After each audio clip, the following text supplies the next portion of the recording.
નમસ્કાર વિદ્યાર્થી મિત્રો, આજે આપણે ગુજરાતીની અંદર વર્ણ વિશે સમજીશું કે વર્ણ કોને કહેવાય એ સમજીએ. તો સૌથી પહેલા આપણે વર્ણ કોને કહેવાય એ જોઈએ. તો આપણે કોઈ પણ વાક્ય હોય, દાખલા તરીકે ભારત મારો દેશ છે, આ આખે આખું જે વાક્ય છે, આ વાક્ય છે એ શેનું બનેલું છે? તો કે અલગ અલગ શબ્દોનું બનેલું છે. આની અંદર અલગ અલગ શબ્દો છે. આ શબ્દો છે તો કે ભારત, પછી મારો શબ્દ છે દેશ, અને છે આ બધા અલગ અલગ શબ્દો જ્યારે ભેગા થાય ત્યારે શું બને છે? વાક્ય બને છે. શું બને છે?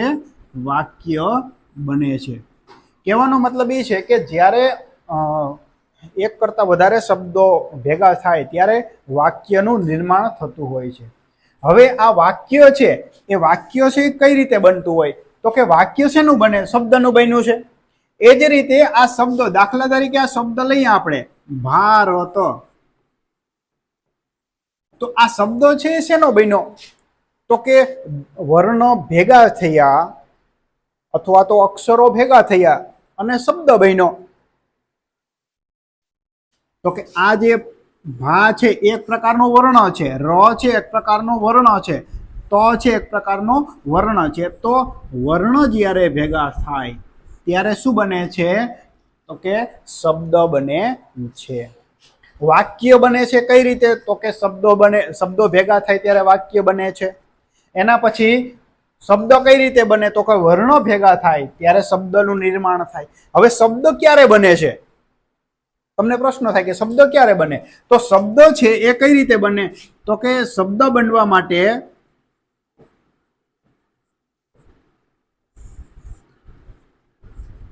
વર્ણ ભેગા થાય. હવે વર્ણ શેનો કઈ રીતે બને? તો કે વર્ણ છે એ કઈ રીતે બને? તો કે અક્ષરો ભેગા થાય.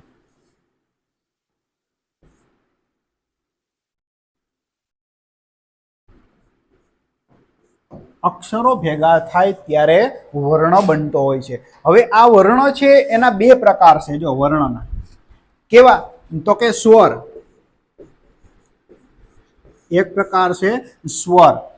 હા, સ્વરની અંદર તમને ખબર છે કે અ, આ, ઈ બધા આવતા હોય છે. અ, આ, ઈ આ બધા જ છે એ શું છે? તો કે સ્વર છે. એના પછી તો કે વ્યંજન. વ્યંજન એ કોને કહેવાય? તો કે વ્યંજન છે એ ક, ખ, ગ આ બધા જ છે એ વ્યંજનો છે. હવે આ સ્વર અને વ્યંજન આ બે જો ભેગા થાય ત્યારે વર્ણ બને અથવા તો અક્ષર બનતો હોય છે.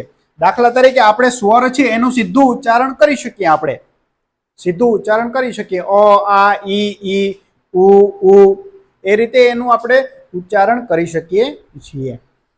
પણ કોઈ પણ વ્યંજન છે એનું તમારે ઉચ્ચારણ કરવું હોય ત્યારે એની ભેગો તમારે સ્વર ફરજિયાત જોડવો પડે.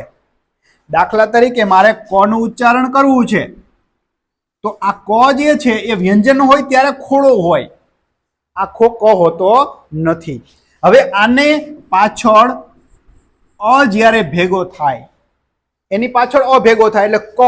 જો તમે ઉચ્ચાર કરો કોઈ પણ અક્ષરનો, ક, ખ, ગ, ઘ, પાછળ અ જેવો સ્વર છે ભળેલો હોય, પાછળ અ નો ઉચ્ચાર થશે જ. કોઈ પણ વ્યંજન તમે જ્યારે બોલો ત્યારે પાછળ અ નો ઉચ્ચાર થશે. એટલે અ જ્યારે બધાની પાછળ ભળે છે ત્યારે વ્યંજન છે એનો આપણે ક, ખ, ગ, ઘ એ રીતે ઉચ્ચાર કરી શકીએ છીએ. તો આગળ મિત્રો આપણે સ્વર વ્યંજન અને કેવી રીતે બને છે એ આપણે જોશું મિત્રો. Thank you.